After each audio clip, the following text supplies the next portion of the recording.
नमस्कार मित्रों, मैं अरविंद सिंह चंदेल, संस्थापक तथास्तु परिवार, आप सबका इस नए वीडियो में आज फिर से स्वागत करता हूं। आप सब लोगों के घर परिवार में शुभ व मंगल बना रहे, इसकी कामना करता हूं। नमस्कार मित्रों, इस वीडियो के ये जो दूसरा भाग है, जैसा कि पहला जो भाग था उसमें ये था कि कोई भी जो ग्रह है उसको किस प्रयोग से या किस प्रयोग को करने के बाद में भाव विशेष में रहने के बाद जिस प्रकार से वो शुभ फल देता, उसके लिए कोई प्रयोग है। तो लाल किताब में इसका प्रयोग है, उन प्रयोगों पर हम चर्चा कर रहे थे। तो आज ये जो हमारा द्वितीय भाग है ये वीडियो का, इसमें हम 7वां, 8वां, 9वां, 10वां, 11वां और 12वां, इन 12 जो भाव हैं उसके बारे में हम चर्चा करने वाले थे।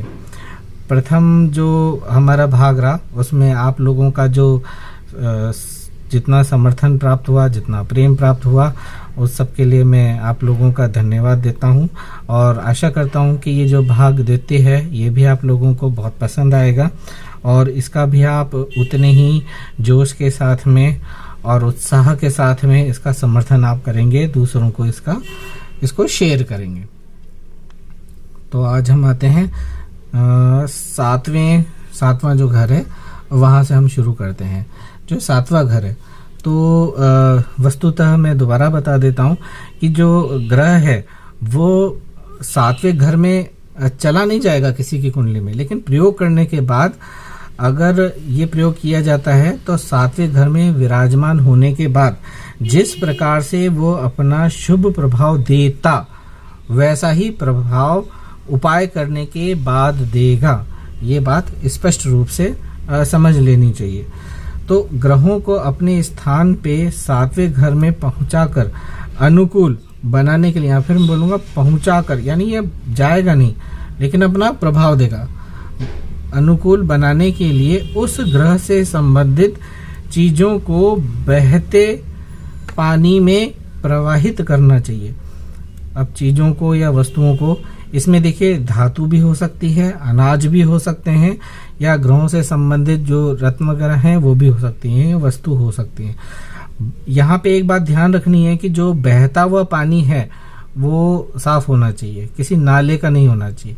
नदी में आप प्रवाहित कर सकते हैं, नहर में प्रवाहित कर सकते हैं, यदि अगर वो स्वच्छ हैं, स्वच्छता की दृष्टि से अगर वो स्वच्छ हैं तो। इसके बाद हम आते हैं 8वें भाव के लिए। 8वें भाव के लिए, 8वें भाव में शुभ प्रभाव देने के लिए, जैसे कि किसी को आध्यात्मिक सुख चाहिए और हम चाहते हैं कि जो शनि महाराज हैं वो हमारे 8वें घर में विराजमान होते तो हमारा आध्यात्मिक विकास काफ़ी हो जाता, या आध्यात्मिक रास्ते पे मैं बहुत अच्छे से अच्छा प्रदर्शन कर सकता था। तब क्या करेंगे? तो ये एक शनि देव का एक मैंने उदाहरण दिया है। 9 के 9 जो ग्रह हैं उन सब के लिए ये नियम लागू होता है। नियम बहुत ही सामान्य है। इसमें ये क्या है कि 8वें भाव में पहुंचाने के लिए उस ग्रह से संबंधित वस्तु को जमीन में दबा देना चाहिए। या फिर एक बार मैं फिर बोलूँगा कि यहाँ पे सावधानी क्या रखनी है कि जो वस्तु हम दबाएंगे तो वो वस्तु जो है वो जो स्थान होगा जहाँ पे हम ये दबाएंगे वो कोई जंगल हो या कोई सुनसान या एकांत स्थान होना चाहिए। इस बात का आप थोड़ा ध्यान रखें। अगर फिर हम वहाँ तक हमारी पहुँच नहीं है तो फिर आप अपनी सुविधा के हिसाब से उस स्थान का आप चयन कर सकते हैं। अब हम आते हैं 9वें भाव के लिए। तो 9वां भाव, ये रहा 9वां भाव, लोगों को विशेष रुचि रहती है 9वें भाव के लिए। तो क्योंकि ये जो भाग्य का भाव है, निश्चित रूप से सबको इसकी विशेष जिज्ञासा रहेगी। 9वें भाव में 9वें घर के लिए उस ग्रह से संबंधित जो धातु हैं, धातु उसको धारण करना चाहिए। तो धातु कैसे धारण करेंगे? जैसे शनि के लिए लोहा है तो लोहे का छल्ला है वो हम धारण कर सकते हैं।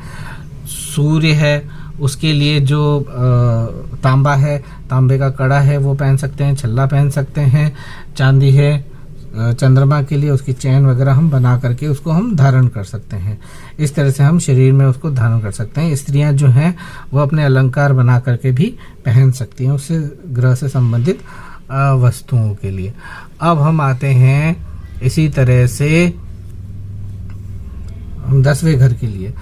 तो जो 10वां घर है, 10वें घर में अच्छा प्रभाव लेने के लिए या पहुंचाने के लिए उस ग्रह से संबंधित वस्तु का किसी मंदिर के पुजारी को दान करना चाहिए। यहाँ पे मैं एक बात बोलूँगा कि हम पहले से ही निश्चित कर लेते हैं कि हमें किस पुजारी को ये दान देना है, किस ब्राह्मण को हमें ये दान देना है, किस जगह पर हम जाएंगे।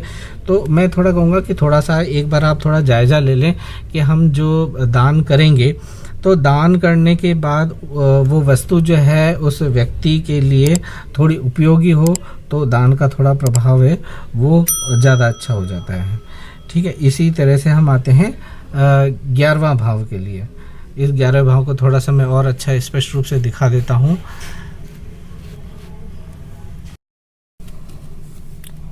हम ये 11वें भाव के बारे में बात कर रहे थे।